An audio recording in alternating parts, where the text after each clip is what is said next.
नमस्कार, मैं हूं अनन्या सहगल और आप देख रहे हैं खोजना रथ। आज की सबसे चौंकाने वाली कहानी लेकर आई हूं आपके लिए। एक ऐसा हादसा जिसने आसमान में उड़ते भरोसे को जमीन पर गिरा दिया। एक ऐसी दुर्घटना जो तकनीकी लगती है, लेकिन जब आप इसकी परतें खोलते हैं तो हर कोने से एक नया रहस्य झांकता है। बात हो रही है एयर इंडिया फ्लाइट AI-171 की, जो 12 जून 2025 को अहमदाबाद से लंदन के लिए रवाना हुई। लेकिन कुछ ही पलों में ऐसा कुछ हुआ जिसने पूरी एविएशन इंडस्ट्री को हिला दिया। सुबह के 8:10 बजे एयर इंडिया का ड्रीमलाइनर उड़ान भरता है। यात्रियों के चेहरे पर मुस्कान है, सीट बेल्ट बन चुकी है और कॉकपिट्स में अनुभवी पायलट तैयार हैं। लेकिन उड़ान के सिर्फ 3 मिनट बाद अचानक दोनों इंजन बंद हो जाते हैं। विमान कुछ सेकंड तक हवा में तैरता है, फिर तेजी से नीचे गिरने लगता है। लेकिन रहस्य यहीं से शुरू होता है।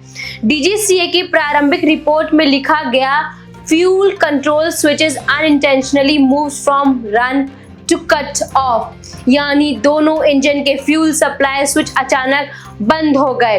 सवाल ये है, ऐसा क्यों हुआ?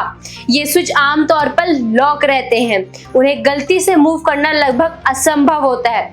क्या किसी ने जानबूझकर इन्हें बंद किया या फिर ये खुद ही कट गए? ब्लैक बॉक्स रिकॉर्डिंग में पायलट की घबराई हुई आवाज दर्ज है, तुमने फ्यूल कट कर दिया क्या? नहीं, मैंने नहीं किया। इस बातचीत ने सबको चौंका दिया। 2 अनुभवी पायलट और दोनों को नहीं पता कि स्विच किसने मूव किया। क्या ये तकनीकी गड़बड़ी थी या कुछ ऐसा जो इंसानी समझ से बाहर है? जैसे ही रिपोर्ट बाहर आई, एयर इंडिया पायलट्स एसोसिएशन ने कड़ी प्रतिक्रिया दी। ALPA इंडिया का कहना है कि यह रिपोर्ट पायलट को दोषी साबित करने की जल्दबाजी है। पहले भी कई बार ऐसी घटनाओं में निष्पक्ष जांच से सच्चाई कुछ और निकली है। तो क्या पायलट्स वाकई निर्दोष हैं या कहीं वो कुछ छुपा रहे हैं? क्या कॉकपिट में बैठे 2 लोग उस वक्त कोई तकनीकी परीक्षण कर रहे थे जो अनजाने में जानलेवा बन गया? बोइंग 787 ड्रीमलाइनर एक आधुनिक विमान है जिसमें लगभग हर चीज कंप्यूटर से नियंत्रित होती है। लेकिन सवाल ये है, क्या किसी सॉफ्टवेयर गड़बड़ी ने फ्यूल स्विच को कट ऑफ पर शिफ्ट कर दिया? FAA और बोइंग ने इससे पहले 2018 में चेतावनी दी थी कि कुछ स्विच में सुरक्षा लॉक नहीं है और गलती से मूव हो सकते हैं, लेकिन तब इसे अनिवार्य सुधार नहीं माना गया। अब वही चेतावनी हादसे की शक्ल में सामने आई है। कुछ विशेषज्ञों का मानना है कि ये सिर्फ तकनीकी खराबी नहीं हो सकती। इतना सटीक एक साथ दोनों इंजन बंद होना, वो भी बिना किसी अलार्म या चेतावनी के, ये संकेत देता है संभावित साइबर हैक या इनसाइडर सबोटाज की ओर। क्या किसी ग्राउंड स्टाफ ने जानबूझकर सिस्टम में छेड़छाड़ की? क्या यह किसी पुराने प्रतिशोध का हिस्सा है या फिर क्या किसी विदेशी एजेंसी की साथी योजना के जाल में फंसा भारत एक राष्ट्रीय एयरलाइन? सरकार ने अब तक यही कहा है कि ये सिर्फ प्रारंभिक जांच है, अंतिम रिपोर्ट आने तक कोई निष्कर्ष नहीं निकाला जाए। एयर इंडिया ने मीडिया से दूरी बना रखी है और बोइंग अब तक अपनी डिफेंस में वही पुराना बयान दोहरा रहा है, हमारी डिजाइन सुरक्षित है।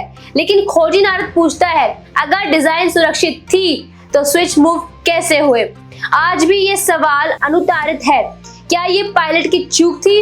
क्या ये तकनीकी विफलता थी या कोई षड्यंत्र जो अब तक पर्दे के पीछे है? रिपोर्ट कहती है अनइंटेंशनल, यानी अनजाने में हुआ। लेकिन सवाल ये है कि अनजाने में ऐसा कैसे हो सकता है जब हर स्विच, हर कंट्रोल सुरक्षा से लैस होता है। मैं अनन्या सहगल हूँ, खोजना रथ की तरफ से यही कहूंगी, ये हादसा सिर्फ एक दुर्घटना नहीं, ये एक चेतावनी है। जब तक इसकी जड़ तक नहीं पहुंचा जाता, तब तक हर उड़ान के साथ एक अंधे का खतरा उड़ता रहेगा। हम इस रहस्य पर नजर बनाए रखेंगे। अगली कड़ी में नया खुलासा, एक नई गुत्थी लेकर फिर मिलेंगे।